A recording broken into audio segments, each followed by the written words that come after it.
હર હર મહાદેવ, જય માતાજી। તો આપણે શેમ્પૂનો સ્ટોક કર્યો હતો, તો ફરી શેમ્પૂનો સ્ટોક આપણે પૂરો થઈ ગયો છે।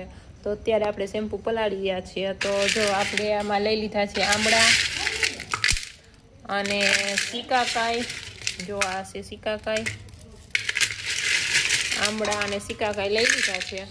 આ છે ભાંગરો, તો આ છે ભાંગરો। તો આપણે ભાંગરાને પણ લઈ લીધો છે, જો એ પણ આપણે ભાંગરો પણ આની અંદર એડ કરી દીધો છે। આ છે રોઝમેરી, તો આપણે રોઝમેરીની પણ શેમ્પૂની અંદર એડ કરશું। તો આપણે રોઝમેરીની પણ આની અંદર એડ કરી દઈએ। તો આ છે કલોંજી, આપણે કલોંજી લઈ લીધી છે અને કલોંજીને આપણે એડ કરશું। તો આ છે કલોંજી, એને આપણે અલગથી પલાળશું। આ છે મેથી, આપણે મેથી પણ લઈ લીધી છે, જુઓ।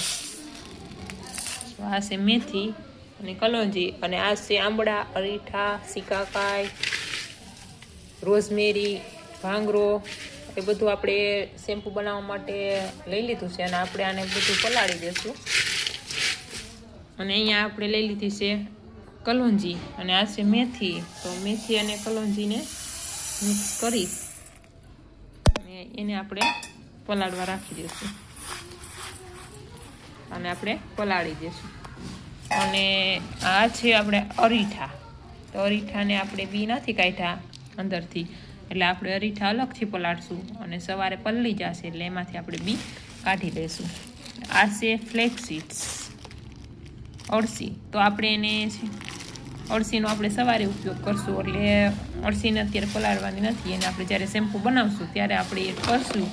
અત્યારે આપણે આ બધું પલાળી દઈએ, બધું મિક્સ કરી અને પલાળી આખી રાત સુધી રાખશું। તો આપણે શેમ્પૂની અંદર આંબળા, અરીઠા, સિકાકાઈ, રોઝમેરી, ભાંગરો, મેથી, કલોંજી, ફ્લેક્સીડ, જાસૂદ ફૂલ, જાસૂદ પાંદ અને મીઠો લીમડો, કડવો લીમડો અને બીજા આપણા અમુક સિક્રેટ ઓસડિયા હોય છે તે આપણે એડ કરતા હોઈએ છીએ, જે હું બધું વિડીયોમાં નથી બતાવતી।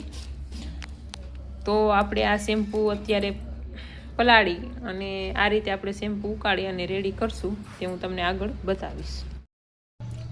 તો અત્યારે આપણે શેમ્પૂ પલાળી અને રાખી દીધું છે, જો આપણા બધા ઓસડિયા છે,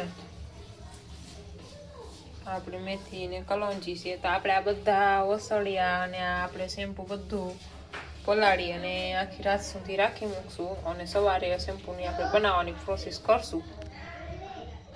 તો આ છે આપણું ayurvedic herbal shampoo, chemical free shampoo, 100% natural.